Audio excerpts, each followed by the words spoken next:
Now, Junet Mohammed has decided to reject President William Ruto's nomination of Susan Nakumicha to a permanent mission of Kenya to UN Habitat based in Nairobi. What does it mean for President William Samoei Arap Ruto? The reality on the ground, it exposes a few things about President William Ruto's administration, and I'm going to explain those reasons later. But before we do that, let us listen to Junet Mohammed rejecting Susan Nakumicha's nomination in the National Assembly. Let me just contribute. I didn't want to contribute. Let me say I oppose the motion, Mr. Speaker. I oppose because, Mr. Speaker, you cannot be doing, we cannot be recycling people who have served in a very high office, and then you give them another office. When will career diplomats get a chance to serve in our diplomatic mission, Mr. Speaker? When are they going to get, Mr. Speaker? Every politician who has failed, every civil servant who has failed, every person who has failed is being dumped in a certain mission somewhere in the world, Mr. Speaker. This is demoralizing our career civil servant. There are people, Mr. You heard you were saying majority leader. Now let me do my minority work. This is my minority job now. There is no broad-based on this one. Order, proceed. Majority leader, there is no broad-based on this one. There is no broad-based. Who mentioned the point of order?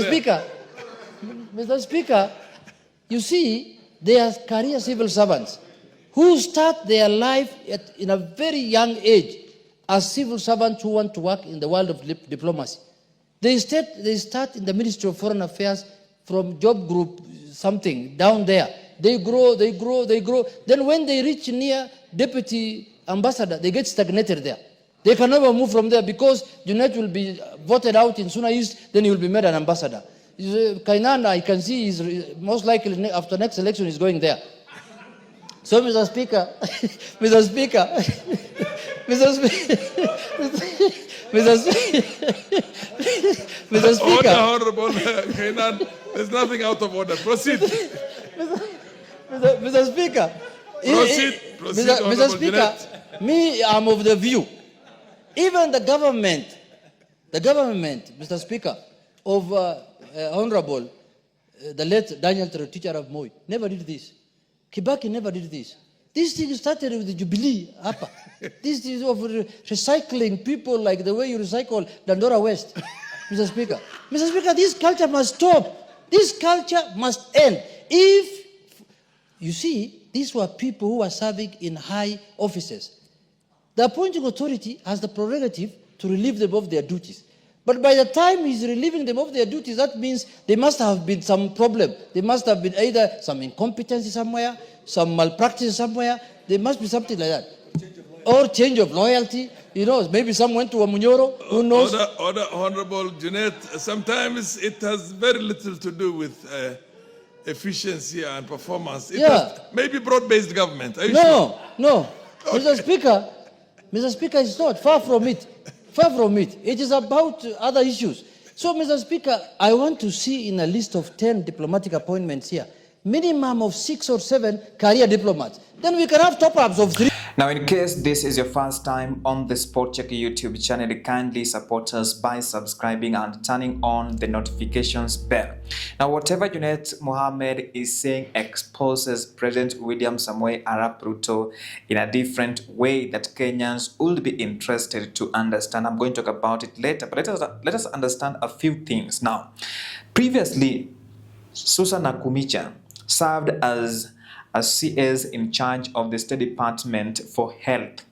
Now, he was fired. That is what President William Ruto did after Gen Z protest. He dissolved his cabinet except the position of the Prime Cabinet Secretary and the State Department of Foreign Affairs. He did not fire Musalia Mudavadi, but Susan Nakumicha was fired. Now, someone would ask a question.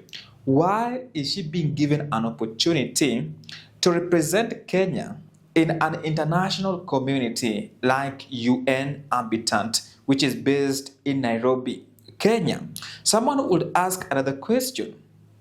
Why was she fired by President William Samoei Arap Ruto? Why is she being recycled? What competencies is she bringing on table? Those are questions that Kenyans might ask. But Junet Mohammed is putting it very clear. In fact, he told Kimani Ichung'wa that, you know what, there is no broad-based in this one. And I like what he said. So Junet's points are clear. One, failed politicians are being recycled, and I can give you a good number of those failed politicians who have been recycled. For example, the current CS in charge of the State Department of ICT, William Kabogo, vied to become governor in Kiambu County. He was denied an opportunity. Later, President William Samoei Arap Ruto nominated him, and Parliament, as usual, allowed him to be appointed as a cabinet secretary. He's also talking about a demoralization of civil servants that is taking place, and he's talking about deputy commissioners or deputy ambassadors. They are stuck in those positions because failed politicians are being given an opportunity to serve in those positions. But this exposes President William Samoei Arap Ruto's government in the following ways. One, there is a possibility that the head of state is appointing his friends.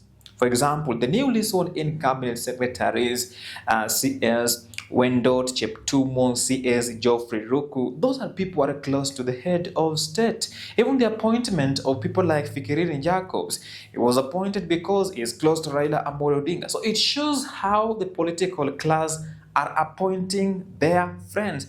And that is what is taking place. Number two, it shows a possibility of appointing incompetent individuals in government. Let's not shy away that people are not competent to hold those positions. However, they are our cabinet secretaries.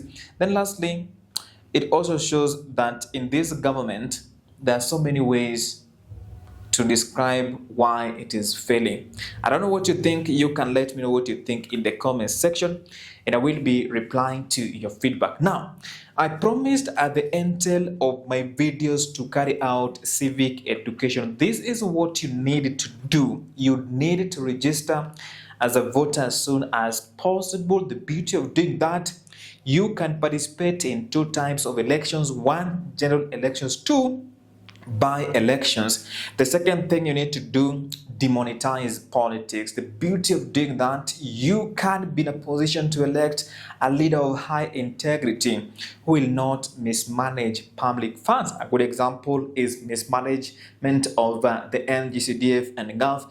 Lastly, vote for someone with a vision. Have you ever wondered why we end up with leaders who have got no vision, coming up with poor policies? It's because they do not have any vision. Bye for now. I will see you in the next video.